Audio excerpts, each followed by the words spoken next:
గౌరవనీయులైన యాదగిరిగుట్ట జిల్లా కలెక్టర్ గారికి మరియు ఎలక్షన్ అధికారులకు చేతులు జోడించి వినతిస్తున్నా. ఈ 1వ వార్డులో ఉన్న సమస్యలు చాలా అధికంగా ఉన్నాయి. గత ప్రభుత్వము 69 సర్వే నెంబర్లలో వీళ్ళకు భూములు కొనే వాళ్ళకు భూములు కేటాయిస్తా అన్నారు. ఈ ప్రభుత్వం 2.5 ఏళ్ళు దాటిపోతుంది. ఇంతవరకు వాళ్ళకి ఎటువంటి న్యాయం చేయలేదు. వాళ్ళు కిరాయి ఇంట్లలో ఉన్నారు. కిరాయి ఇంట్లలో వాళ్ళు కిరాయిలు కట్టలేని సిచ్యువేషన్లు ఉన్నారు. ఇప్పుడు ఎలక్షన్ ఈ వారం రోజుల నుంచి మేము గత 6 సంవత్సరాల నుంచి మేము యథావిధిగా కంప్లైంట్లు చేస్తూ ఉన్నాము. వాటిపై ఎవరు స్పందించలేదు.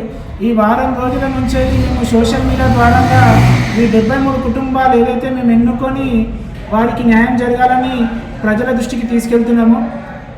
నిన్న మినిస్టర్ గారు వచ్చినారు, అదేవిధంగా మన లోకల్ ఎమ్మెల్యే గారు ఉన్నారు.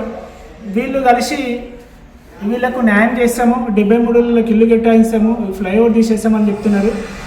ఈ ఎలక్షన్లు రాకముందుకే, ఈ మున్సిపల్ ఎలక్షన్లు రాకముందుకే మీరు ఇమీడియట్లీ ఈ 73 ఇల్లు ఎవరైతే ఉన్నారో వాళ్ళకి గుండ్లపల్లి రెవెన్యూలోనే వాళ్ళకు ఇల్లు కేటాయించండి, వాళ్ళకు న్యాయం చేయండి. ఎందుకంటే ప్రభుత్వం మీ చేయిలో ఉంది, ఎమ్మెల్యే మీ చేయిలో ఉన్నారు, అధికారులు మీ చేయిలో ఉన్నారు. కాబట్టి మీరు ఎలక్షన్లు పోవక ముందే వీళ్లకు న్యాయం చేసి మీరు ఎలక్షన్లకు రావాలని కోరుకుంటున్నాము.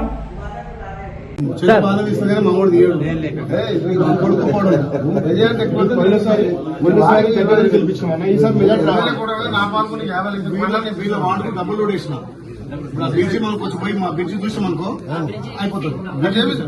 నా డిపార్ట్మెంట్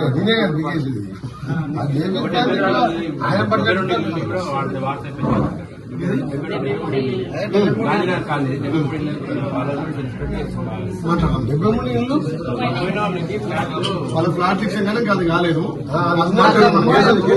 గవర్నమెంట్ మనం చేసేయాలి, వాళ్ళకి వెళ్తే ఏరు కదా. ప్రధాన